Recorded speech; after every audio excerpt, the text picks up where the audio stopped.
Down low it went. Olivia off to the far side. Provorov the shot. That's blocked. Big block by Schwartz. Cleared ahead for Berggren. He's in the clear. He scores! Berggren! It's 5-4 with 36 seconds left. Another breakaway goal. Ends this game. Oh boy. Oh man, can you believe that? Can you just believe that? That is I'm ready to go after that. After watching that again because that was awesome yesterday. And you know what? I feel like a born again person, Cindy.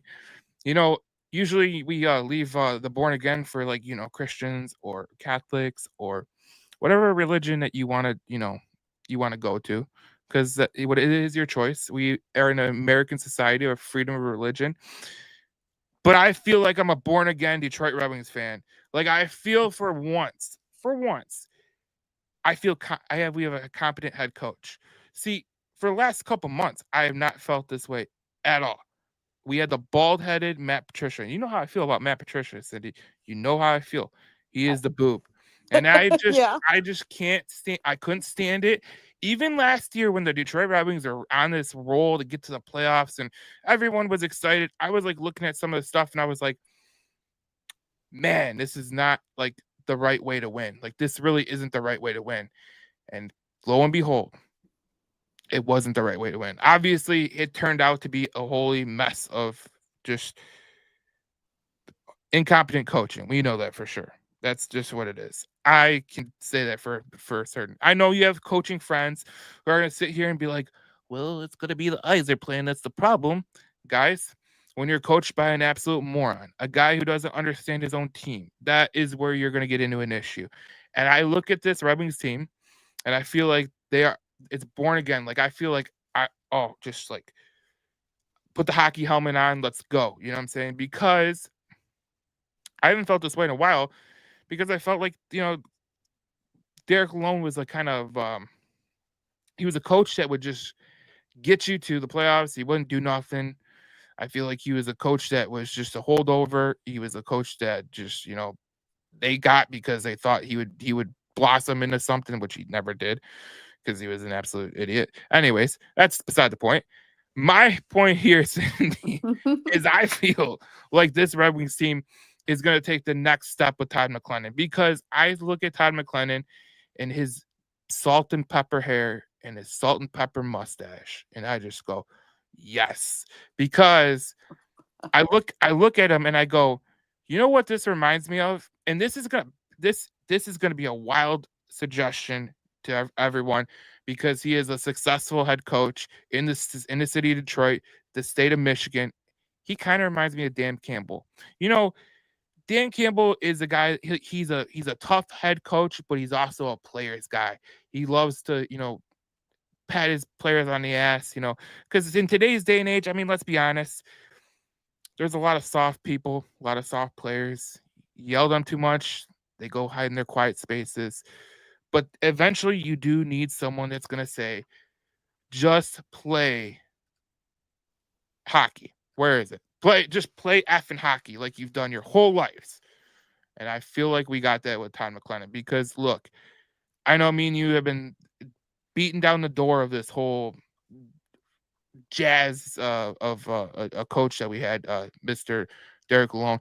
And you know what? Derek Lalonde seems like a great guy, a guy I would love to have a beer with, but he is not a great head coach, and that's okay. That's fine. Everyone has their foibles. I mean, I'm not a great bowler, but I'm a good person.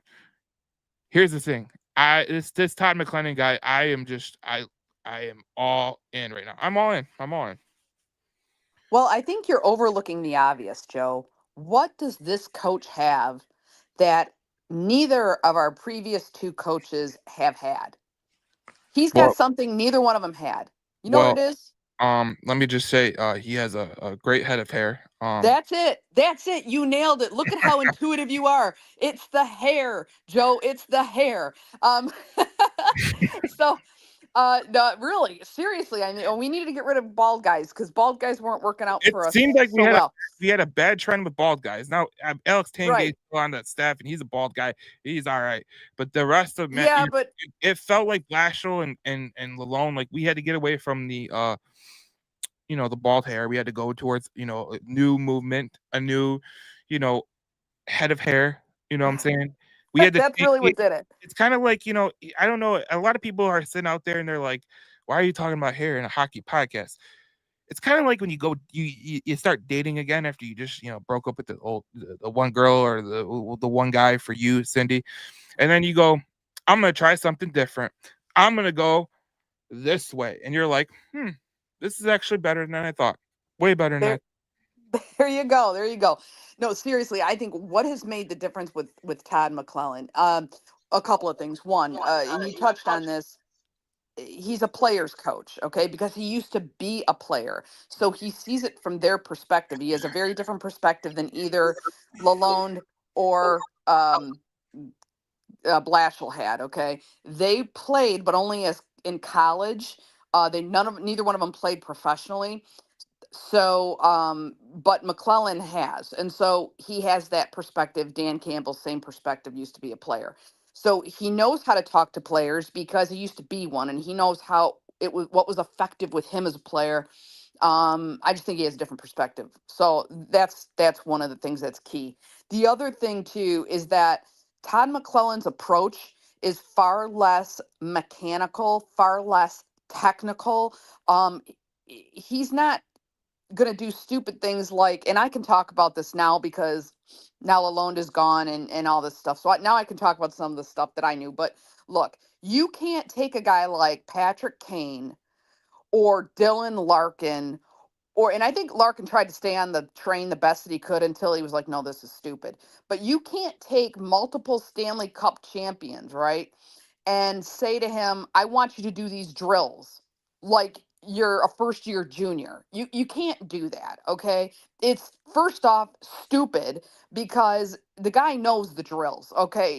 He's more than proven it. But what you have to do is you have to allow him to play his game. And you've said this before too, and I'll agree with you here. This is what Todd McClellan does is he looks at it, he looked at his team and he said, all right, I'm going to build a system around the talent that I have instead of saying I'm going to force my talent to fit into my system. And so there's two very, very different approaches. Okay. And it was like I said on the last podcast, it wasn't that we didn't have the talent. And boy, that annoyed the hell out of me when people kept saying, we don't have talent. We don't have talent. Oh, okay. We've got, Patrick Kane, that's no talent, right? Vladimir Tarasenko, yeah, no talent there. Dylan Larkin, yeah, no talent there. I mean, give me a break. Talent wasn't your problem. You had the talent. It was the management of that talent. And so Todd McClellan is a much better manager of the talent, obviously.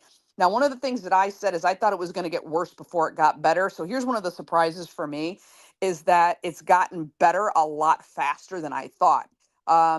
We lost to Toronto, which there's nothing you can do about it. The guy just walked in the door. Okay, so you still saw the remnants of the old system, but he set a different tone immediately, and that's the other thing we talked about: identity and tone. He set a different tone right off the hop and said, "Just play effing hockey. You've done it your whole lives. Like, let's not make this complicated." He simplified it, and look what happened. You got it up right now. Look what happened with that. Wins 3 in a row with that approach. That's it's the tone is different. The identity is already starting to get established differently. He's letting these guys know, hey, you don't have to be anything different. You don't have to try to become something. Just be who you are, and we're gonna make this work. And so, I'm amazed. I really am honestly amazed, Joe, at how quickly this team has responded to the new coach. But I'll tell you, that's indicative of just how much of a disconnect there was prior to that. Yeah, you feel like, even with Yzerman's comments, he had a couple comments where he was like, their players were frustrated and all that stuff. And then we talked about it in the podcast earlier in October where, Patrick Kane's like, we need a more offensive minded approach. And it seems like they never really changed with the way that Lalonde thought was the best way to win, which I don't understand still to this day. But, you think about it like you got the offensive players to score goals, and one of the players that we highlighted just in the opening was Jonathan Berggren, and I thought it was very interesting what Todd said to Jonathan Berggren. He said, "Just go play hockey. Go play like you usually do. Go do what's best for you. You know what I'm saying? Don't worry about anything else. Just go do what you're expected to do." And sometimes, if you tell a player, you give them the you know the confidence to go do what they're supposed to do and go do what has got them there to the NHL. Sometimes that's all that needs to happen, is especially with a young player. And Todd McLennan, he's been in some situations where he's let young players grow under him, right? There's been a couple in case, especially in LA. He had a couple of guys that really showed out, even in San Jose, even though that was a kind of a team that was kind of like falling apart at the seams, kind of because they were getting older and everything, and you knew a rebuild was on the track. And even in Edmonton, where I really don't think that was the best situation for Todd McLennan to go. Obviously, when you get a chance to coach Connor McDavid, you are going to do it. But when you don't have the pieces to, you have no goalie, you have no defense, like you're going to kind of struggle. I feel like with Detroit, there is defense here. There is Seider, there is Edvinsson.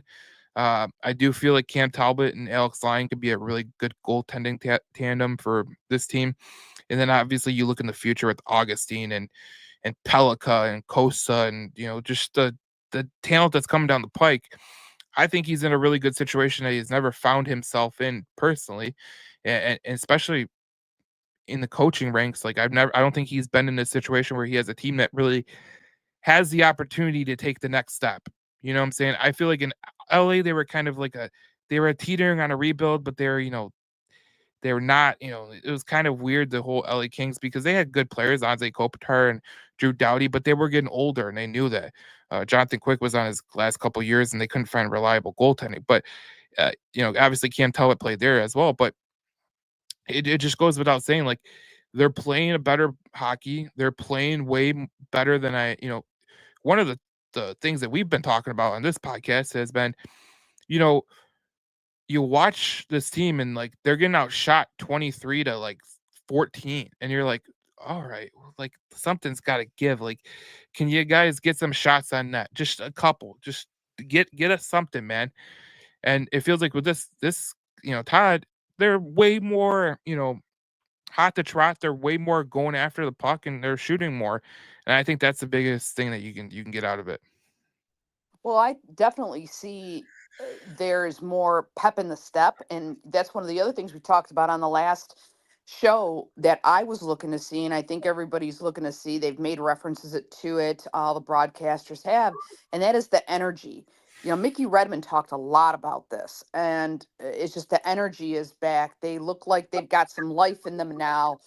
They look reinvigorated. You can tell that attitudinally something dramatic has happened with this team since Todd McLellan got here.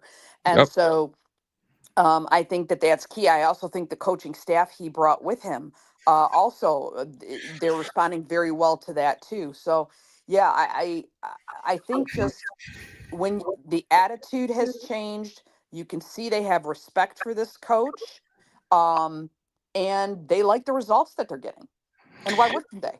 I mean, you can't be mad at the results, right? I don't think the results have been great. I mean, the first game, I saw people jump into conclusions about the first game. And I always tell people, well, if you jump to conclusions in the first game, you're going to be really disappointed because, there was a guy here in Detroit who had a really rough first year, and then he turned it around in the second year and the third year, and that was Dan Campbell and AJ Hinch. They both did the same thing. So I don't judge anybody by one year. I don't judge them by one game, obviously. But what I see from Todd McLennan and what I see from this team, this thus far under his tenure, I feel like they're a way better team. I feel like they are way more connected. You could tell that they're having a lot more fun. You could tell that a lot of people say, "Oh, you shouldn't have fun playing hockey." Blah, blah, blah. This is, the reality of the situation is this is still a kid's game. Like these guys that get paid millions of dollars, it's still a kid's game to them. For sure. Well, they are kids. Right. It's not, I love when people oversimplify football or baseball or hockey or basketball. Like these people have a tendency to be like overanalyze it. Like, guys, you realize it's just a kid's game. Like it is. It's a very high stakes kids game. And some of these coaches, they have no way that they're gonna figure out that in this situation. With Todd McLennan, I feel like he's figured out this team as short as the time as he's been here. I feel like coming into a situation like this where you're coming after the Christmas break, I don't feel like that's the best scenario to really get better. But when I look at Todd McLennan, I look at this team, he's telling them to go play hockey. Just go play hockey. Like it's not that hard. I feel like a lot of coaches overanalyze it, and you can see it all over the NHL right now. I mean, I was watching a game yesterday, Cindy.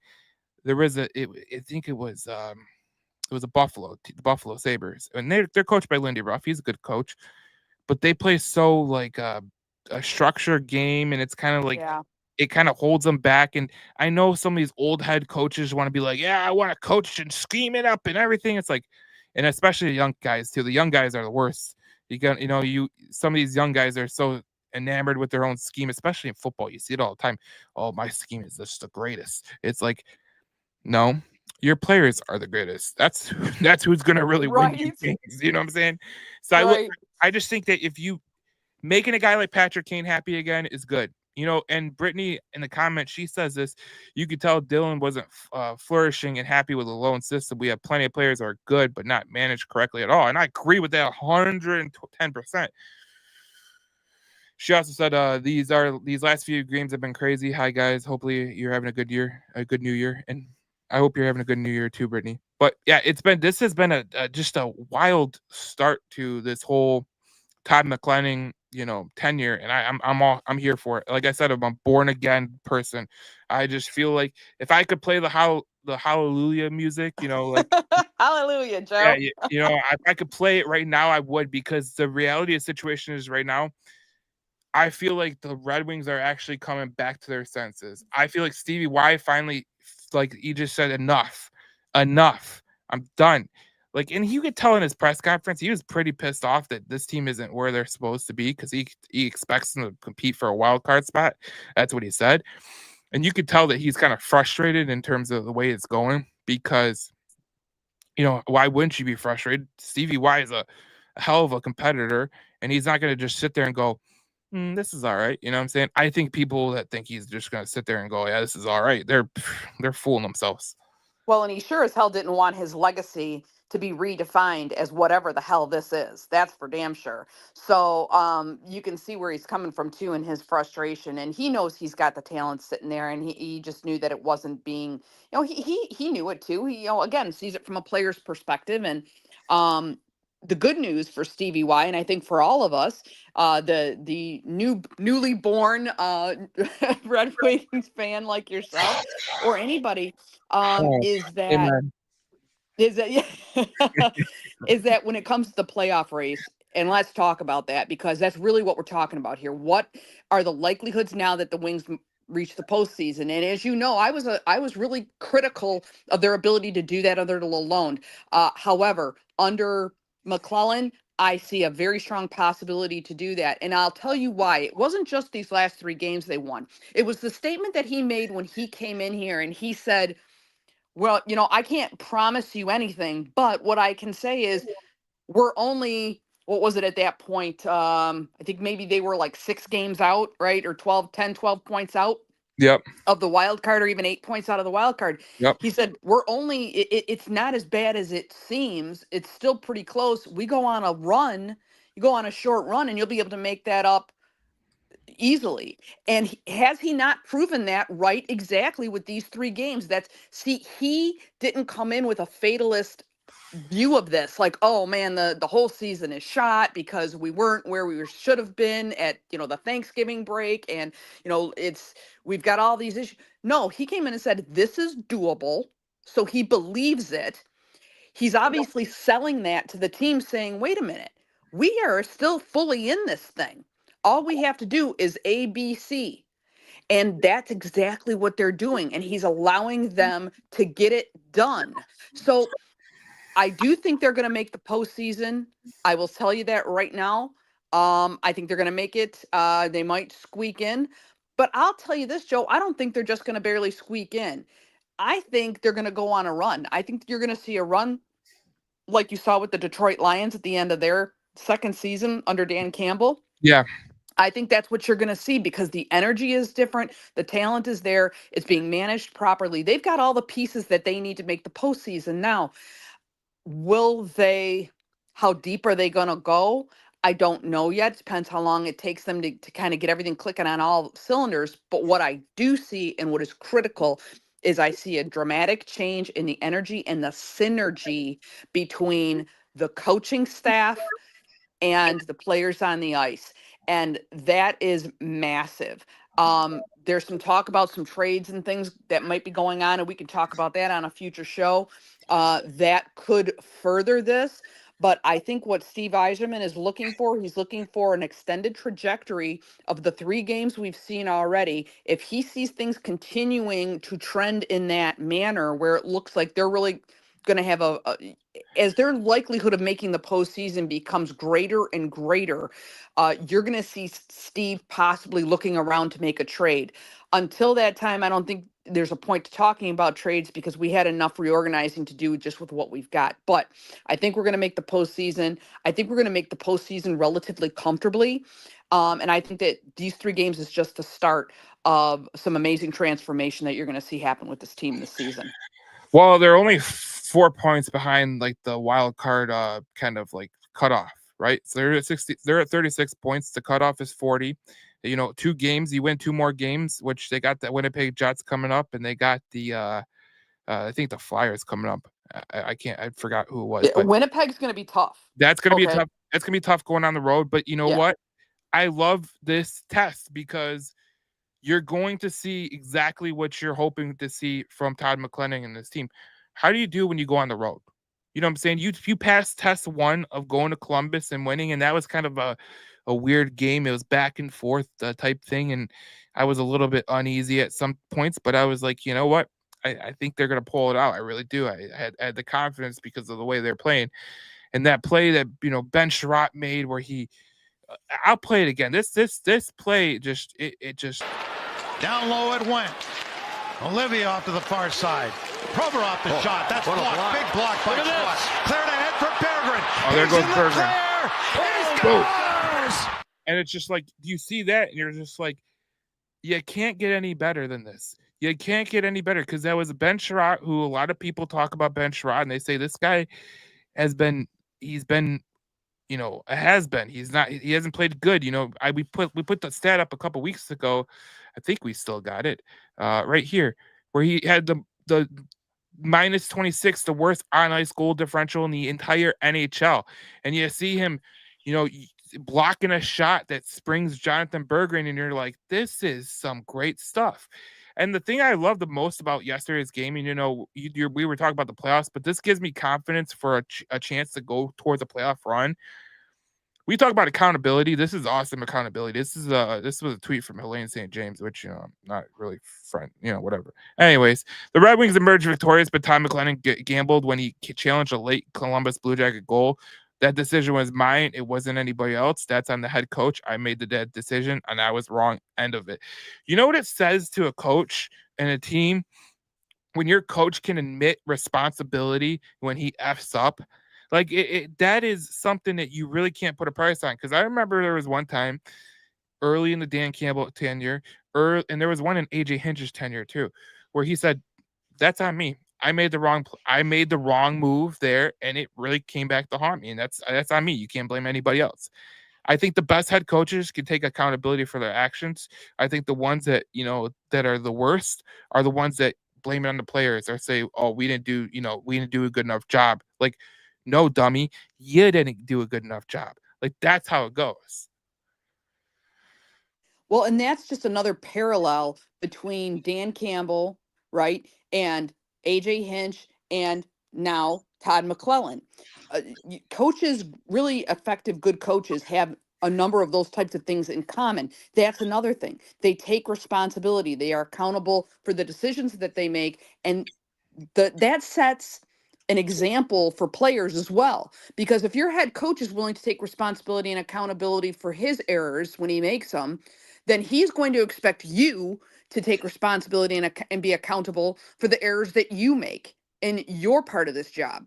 So, I think that just makes common sense in any type of organization you're in, but Dan Campbell specifically too. You got to admit, Dan Campbell does some stuff that is very unconventional, and I love him for that. What I love him more for is he owns it. He owns it. And that draws respect. Not only does it set an example, it draws respect from your subordinates, and in this case, that means his players. So, that's important in the whole psychological part of this game. And that's the other thing that I've been saying for a long time, and Mickey Redmond says it too, and that is that 90% of this game for the Red Wings, 90% of their performance and everything else is psychological. It's in the 6 inches between their ears. Right. That's really where it's at. And I think that that's probably where Todd McClellan has been the most effective, and why we have seen the turnaround as quickly as we have. Now, is it going to be sustained? I don't know. I hope so. But like you said, they got some tough games coming up here. I don't think the Flyers are going to be too much of a problem, but I think Winnipeg's going to be a challenge. That's going to be a very defining game. Winnipeg's tough, and it's on the road. So that's going to be, I think, a defining game for them to see how, in Todd McClellan's system, and I'm going to call it a system, even though I think he's far more relaxed in his, I don't think he's so much a systematic approach as he is a player's perspective type of an approach, but whatever. The point is, we'll be able to see a good amount of the management influence of Todd McClellan in that Winnipeg game against a very tough team. So I'm looking forward to seeing that. But what we need to understand is that when he made that statement about go play effing hockey, you've done it your whole lives, changed the mindset right there. He is doing exactly what Mickey Redmond, myself, and a couple of other people who really understand player psyches. That's where you gotta win the game in your head before you win it on the ice. And what I believe this coach has done very effectively, and has a big part of why they've had the victories and successes they've had since he got here, is he has worked on that particular element. I think he understood that he needed to do that, and I think he's done it flawlessly since he got here. Yeah, I'll put one thing out here too. I mean, obviously the Winnipeg Jets are going to be a tough task, and then they're going to be a team that's going to really challenge you, offensively. And Chase says something here. He says Todd has been playing more aggressively, responsible, but the problem is the defense is still there, and you're not going to be able to outscore everyone, and the weak defense is going to get exposed with Todd. But this is a good start. Get everyone back enjoying the game, and morale is everything. Here's what I'll say: that I can live with the tie. I'm butchering the shit out of this, but I could live with the Red Wings trying to outscore teams and doing the Toronto Maple Leafs method. Okay, like, we're not going to get better with the defensive talent we have. Okay, like, it's just not going to happen. So let's go outscore teams, and if you can't outscore them, then you lost doing your best. Like, right now the Lions have a problem on defense right now, but guess what they're going to do? They're going to try to outscore everyone in the playoffs and against Minnesota. Like, that's what they have to do. Like, sometimes you don't have it all. AJ Hinch proved it last year. He didn't have the offense. They couldn't score in a whorehouse to save their life, but they had good pitching. So they sat there and they say, we're going to win games 1-0, 2-0, 3-0. We're going to win games 3-2. We're not going to win these games that are 7-6, but we're going to win these games. And the good coaches know what their team is doing the best, and they figure it out, and they say, look, we're not going to be a defensive team. We're just not. That's the reality of the situation. It's just not going to happen. So you got to outscore teams. It's kind of what the Maple Leafs have been doing all throughout the Austin Matthews and Mitch Marner and the core four and all that jazz. They outscore teams. They don't play defense. They have no defense. They have no goal. Absolutely. They have goaltending, and they just outscore teams. And obviously that doesn't do any good in the playoffs. We all know that. But here's the thing. You're just looking to get to the playoffs. You're not looking to win a Stanley Cup right now. You're looking to get to the playoffs. And build some momentum within the Yzer plan, the Yzerman's tenure as a GM. That's what you're trying to do, because right now you're staying stagnant, and that's not good for anyone. If they can just stay consistent, Joe, consistency and momentum, if they can just conquer those two elements right there, you're more than 50% there easily. And one of the things that Todd McClellan I appreciate about him is he does exactly what you said. He is playing to the strengths of the assets that he has, and he's mitigating the weaknesses. Anybody in an organization, I guarantee you, I've done it, any other CEO or other executive or manager or whatever, one of the first things you do when you come into an organization, you typically, now he didn't have this, and he alluded to this, by the way, he didn't have this luxury, but typically you don't make any changes for 30 days. Okay. You want to observe, you want to do analysis, you want to figure out where the problem is and find out what's wrong before you start taking shots at fixing it. So he didn't have that kind of luxury. Okay. So he had to start making some changes right away, but he made small changes. One of the most significant changes I think he made that, quite frankly, I was like, wow, that's brilliant. That goes to show you how much this guy was willing to take a chance. Two, must have really been watching this team, is when he put Veleno on the top line. When he put Veleno on the top line with Larkin and Raymond, that was an absolutely brilliant move. Here's the thing. If it didn't work out, it didn't work out. But he was going to give Joe Veleno the chance that Joe has been asking for at least 2 seasons that I know of, probably 3. And he also knew that Veleno had the skill set. He looked at his strengths, right? He's fast. He's got Raymond's fast. They're young. They've got that ability to move quickly.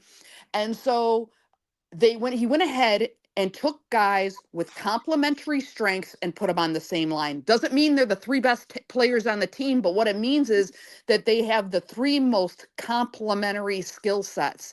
That is an absolutely brilliant move of an experienced coach who knows what he's looking for. So did he make huge changes? No, but he made that one change. Or I shouldn't say it's not a huge change, it was, but he didn't make a ton of changes, but he made that change. And he's going to start baby stepping these changes in. And I think you're going to see tremendous results. Worst case scenario, if it didn't work out, he does something different. But he went ahead, gave Veleno a shot, and it's worked out terrifically. And just an indicator of what experience can do for you. An experienced change maker, an experienced manager or executive like Todd McClellan, not an executive, but he was an experienced manager in terms of being a successful head coach. Is, one of the things I could say is I know what I'm looking for in my area, in all of it, where we've all experienced success in areas of our lives, professionally or whatever. You know what you're looking for. Okay. Yep. He knows what he's looking for. He saw it in Joe Veleno, and he went ahead and made that change. Brilliant. Yeah. Here's the thing. When he did the Joe Veleno move up to the first line, I was like, you know what? Like, let's be honest. Like, I didn't think it was going to be a good move by any stretch of the imagination. I thought it was kind of like, oh man, he's trying everything.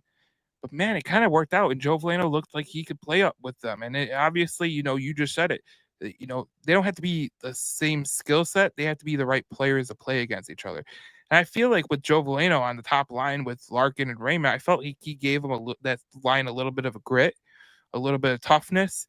And look, that's a good coaching measure. Like, recognizing what players can make an impact, not in a specific role that they were in before. You know what I'm saying? Like, I can't wait to see what he does with like a guy like Albert Johansson when he figures him out. You know what I'm saying?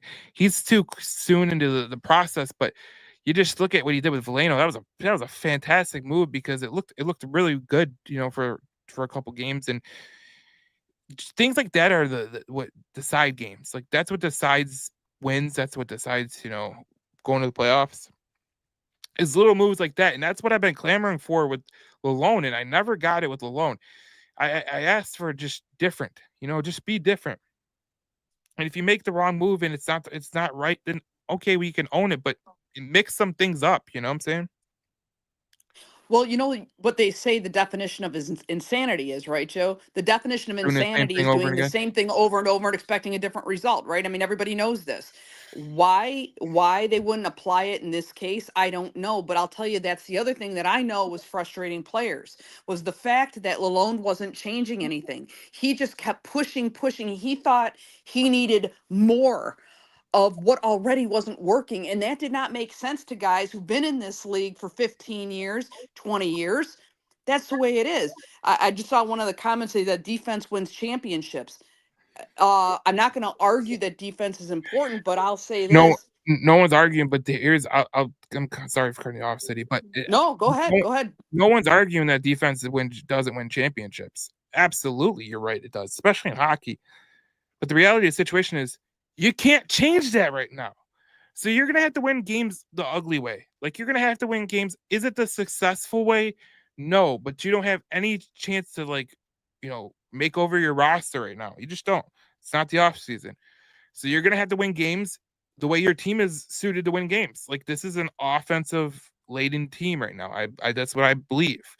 So being aggressive, getting goals, you're gonna have to try to outscore teams. Literally, you are gonna have to try to outscore teams, but don't be too stupid, and you're gonna be fine. But yes, defense wins championships, but we're not at the point where we could say, "Oh, we need the defense." Like that's not where we're at. We're not there. Like we're just not there. So you're gonna have to win games the ugly way, the non-prototypical way. You're gonna have to grind it out. It's like Dan Campbell is saying, right? He had almost every defensive tool taken away from him through injury or whatever, right? And where did they find themselves? Did they say, "Oh, well, I guess we can't win now because we lost Aiden Hutchinson, we lost Alex Anzalone, we lost, Ali McNeil, You whatever. gotta We've roll with lost the all of punches. these You gotta roll with the pieces." punches. You know what he said? We're gonna win. He didn't say that. It's a mindset, right? He could have said that, but what he said is, no, we're gonna win games any way we can win them. And he took the exact same tack that you're talking of, Joe. He said, we don't need to win by 40 points or 30 points or whatever. I don't care if we win by a point. He said, I don't care. He said, a win is a win is a win, and he's gonna win with the personnel he's got. Exactly what you said. So it's not that defense isn't important because hell, I've been the first one to say, hey, look, it doesn't do any good if you can score 6 goals if your opponent's scoring 7, right? I mean, I've been one to say that. However, I think you have to concede what you've got, where you're at, and you have to have a mindset of a winner regardless.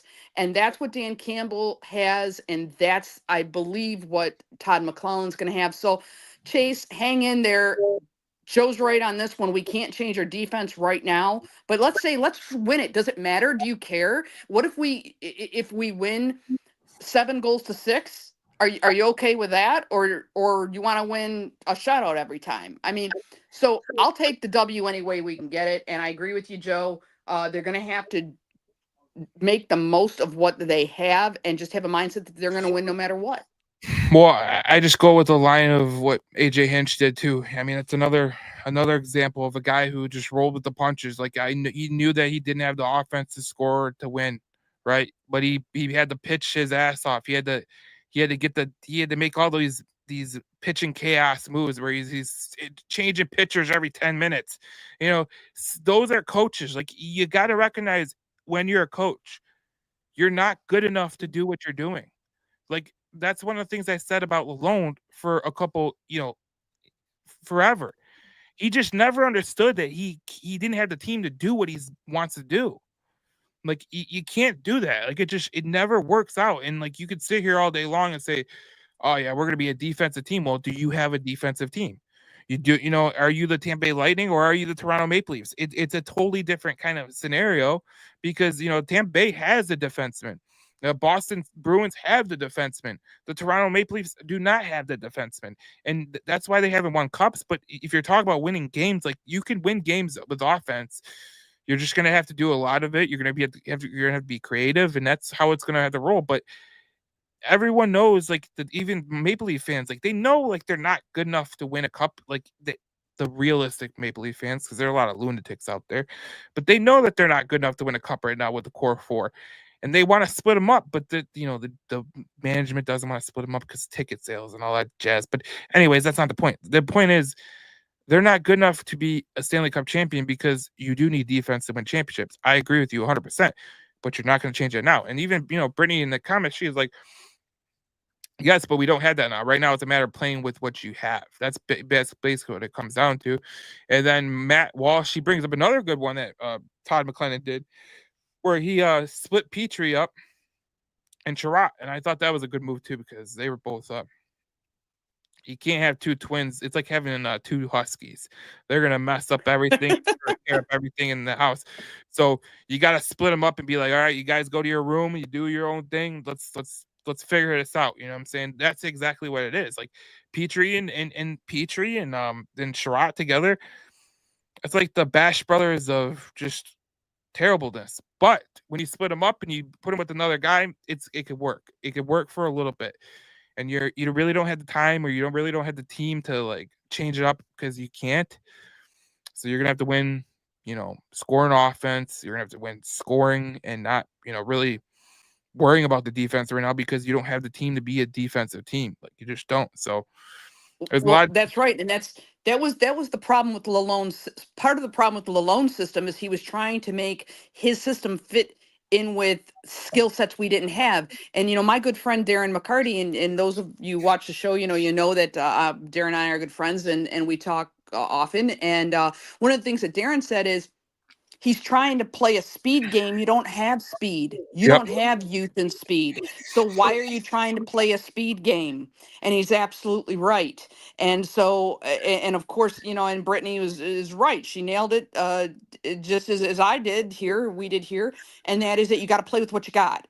And so, you have to have a recognition of what you have. You got to be realistic about that. And then you've got to tailor your system to work with what you have. And so that is what Todd McLellan has done. And that is why he has been successful in the short term here. Now, again, we'll see how long that's going to be sustainable.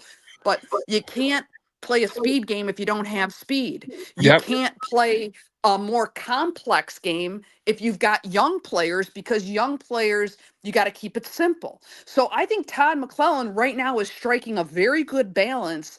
And I'll be very anxious to see how far it can take us. But the other thing is here too, Joe, and the point is you can win games right now. You might win them ugly, but you can win those games. If you can get to the postseason, anything can happen at any time. You never know what the matchups are going to be, and you don't know what kind of losses your opponent is going to face. They might have a significant injury that is going to impact and perhaps play to your strength. So you just got to get there.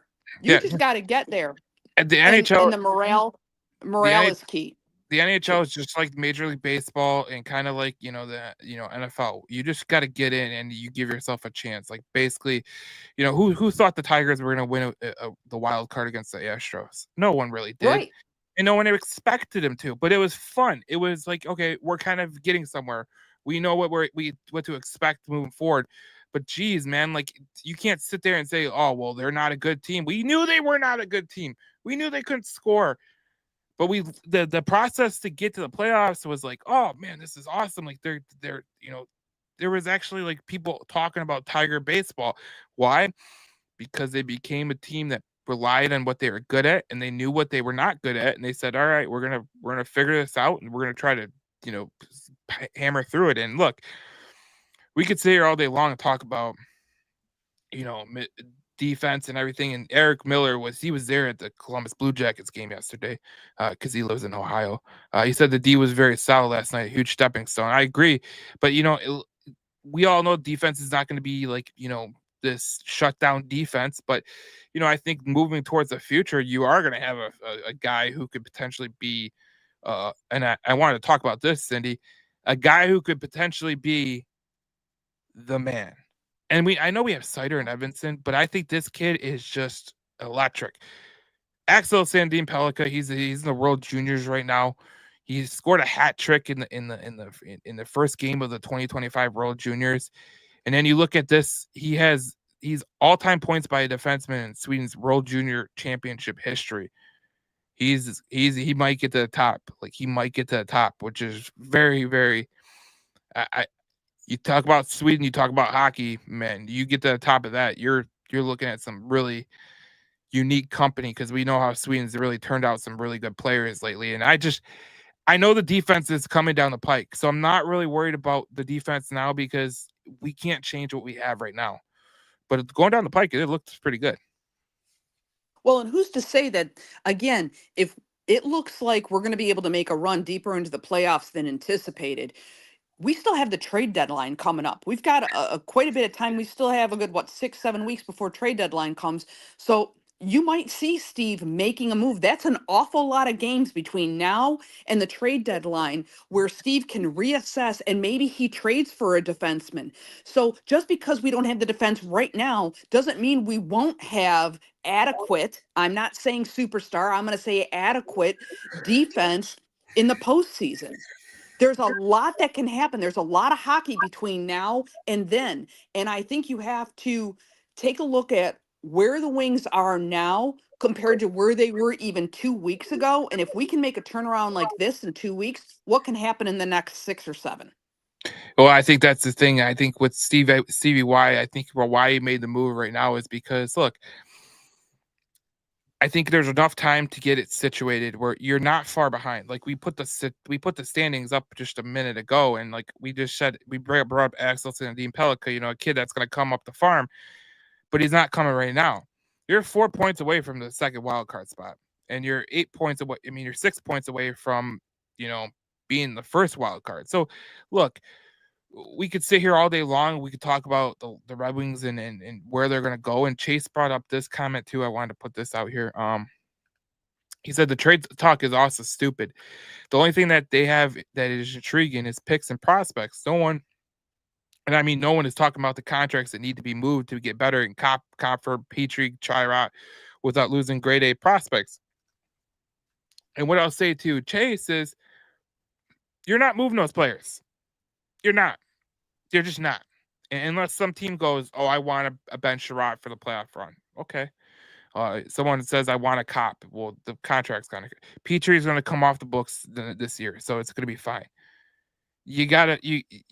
What Yzerman's going to do is he's going to get to the trade deadline, and where are they at? And then he's going to reassess the situation. Where are we at? What are we doing? What is... can we make a run? Can we make a playoff run? Because you could tell that this is what he really wanted to do, is make a playoff run. And we could sit here all day long. We could talk about, the players that are not no good in this roster. That's fine and dandy, but the reality of the situation is you're not changing it. And if you get a chance to go into the playoffs, you're going to do it. You're going to try to go and do it in the, do something in the playoffs, because Stevie Y is not going to sit back and go, okay, we're 4. Let's say you're 4 points up at the wild card by the trade deadline. You think he's making a move? Oh, you bet your ass he's making a move. He's definitely making. I'll tell you what. Here's why we know he's going to make a move if they find themselves in position. He did not change this coach, this massive change mid-season, just to let the playoffs go by the wayside. Yeah. No. Yeah. He made this change. He made this change at the right time. Like I said yesterday, there's 44 games left or something like that. So that's a lot of time to get rolling. But this is the time to get it moving. You there? Yeah, this is the time to get it moving for sure. I think this is the way it's gotta be. So. Yeah, that's for sure. So, great move. Glad he made it. I do believe it was overdue. But I think it had to be done to give the Wings a chance to make the postseason. And I'm now changing my prediction. When I told you beginning of the season, I thought no. Whoa. I'm telling you right now, I think yes. Whoa, born again. Cindy's born again too. That's right. We're all born again on here. And another person I gotta mention before we end the podcast. I mean, obviously, we usually do an hour to 2 hours, but we both got to probably run. So, but here's Lucas Raymond. He's got 82 points in 82 games during the 24 calendar year. I feel like he's just hitting his pike, and I think this is a guy who you can lean on come down the stretch. And obviously we know that the Red Wings are not going to be a good defensive team, but just look at the talent you got here right now, because there is talent here. And then look at the talent you got coming down the pike. It's going to be all right. But this team currently is looking pretty damn good, and they're not going to be a defensive team. We know that. But a guy like Lucas Raymond helping you score, Patrick Kane helping you score. Let's see Tarasenko get back in the mix.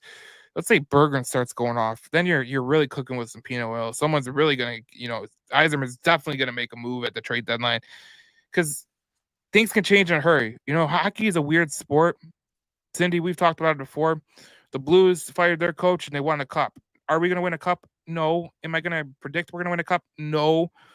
But am I going to say hockey's the weirdest sport of them all? Absolutely. Hockey is one of the weirdest sports that you could have. It's the weirdest sport because so many things can happen that are just like puck luck. There is no sport in the world where you get more puck luck. Like, even in baseball, people talk about, oh, this one hit the foul line. It's like, but this guy scored a goal off his ass. Okay, so like, well, yeah, I mean, and I'm going to take a little bit of an issue with the we don't have. Here's what we've got. So long as you have players on the ice that are adequate, if they are inspired, you are going to see defense happen. Take a look at that goal that Mo Seider stopped in goal practically, right? He was like in the net, stopped that.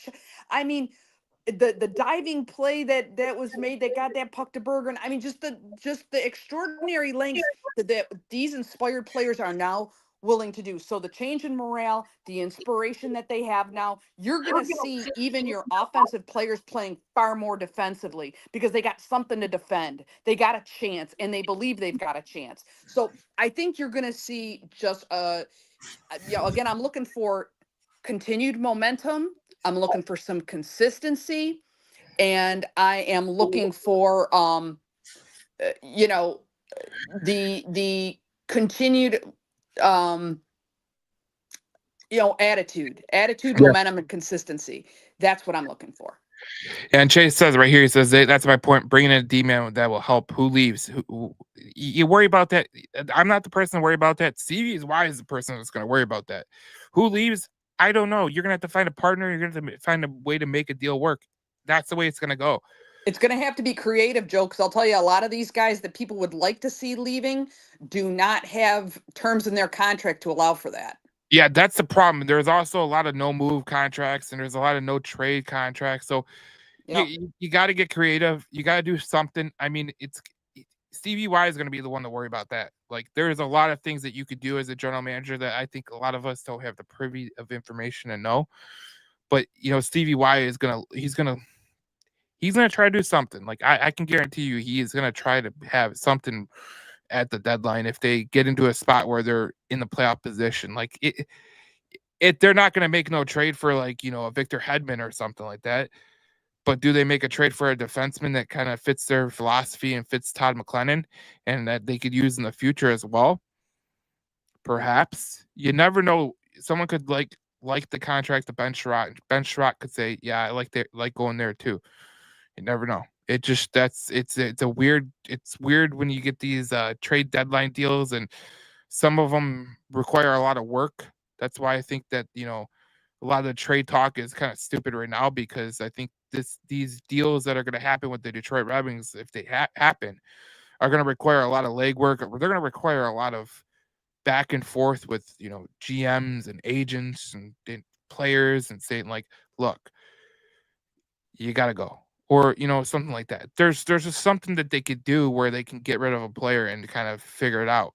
You got to think that Stevie Y is not going to just sit there and go, this is nice. Like, I don't think he's going to do that if they get in the spot to the playoffs. And like I said, there are 6 spots from the first wild card, 6 points from the first wild card. So there is ample opportunity for them to get better. There's ample opportunity for them to make a run here. And there's ample opportunity of, there's plenty of games left. And we'll see what proceeds. I mean, the guys we could be clamoring for to trade, like, the Cop and the Comfer and the Sherratt, who's to say they don't get better? Right. Who's to say that under Todd McClellan, they don't find their stride? And so I think a lot can happen. And I believe that Steve ultimately is going to do whatever he's got to do to put his team in the best position to win.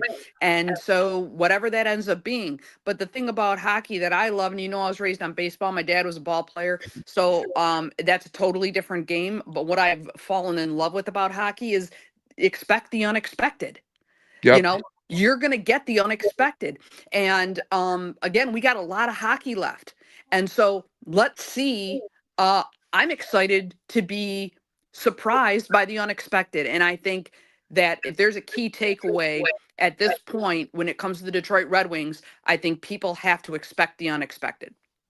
Yeah, and that's kind of where I'm leaning to as well. Like I think we'll see how it goes. Obviously next week we'll talk about this on the Red Alert podcast. We'll kind of break it down, see what's going on in the next week, and then kind of reassess the situation, kind of like Yzerman is going to do. Obviously things are going to change and things could change for the better. You just never really know until you get to that point. But we'll see what happens with this Red Wings team moving forward, because I think there's a lot to like, and I think there's a lot that the coaches can really do. And I don't really think they've reached a point where they've made a huge impact on this team philosophically wise, and schematic wise. I think that will happen in the next couple games. So I'm interested to see how it goes, and I'm interested to see how we talk about it here on the Red Alert podcast, Cindy, because there's a lot of stuff to talk about with this team. So it's all good now. It's all good. We're all born again, so we're happy to see it, and it'll be fun. It's all good, Joe, and I'm totally okay with having a crush on Todd McClellan. Yeah, he's a good guy. I think Detroit will have a crush on him. I'm crushing on him like I'm crushing on my boy Dan Campbell.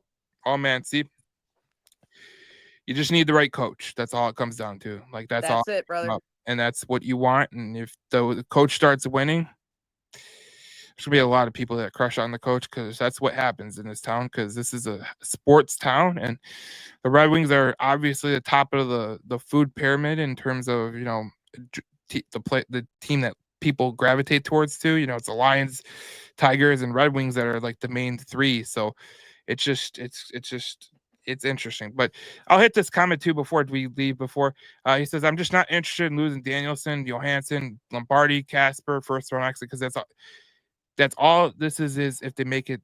That's not being negative, that's just being real. I want to watch them win and go far. Been a fan for 20, especially when you stated that slated to meet a juggernaut in the first round if you squeak into the wild card. But regardless, let's go Red Wings, keep it going.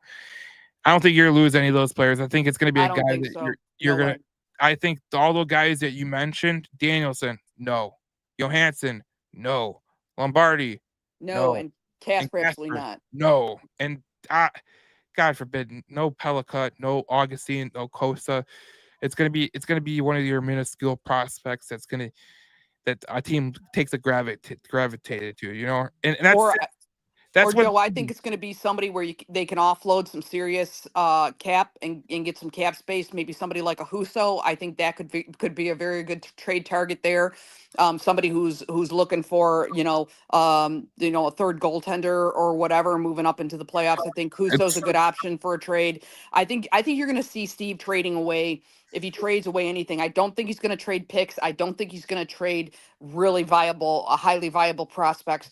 You're going to see him offloading some of the weight that he's brought on, and maybe correcting maybe some of the deals that he wished he maybe hadn't done. I think Husso's prime for that. I don't think Husso was a bad idea at the time.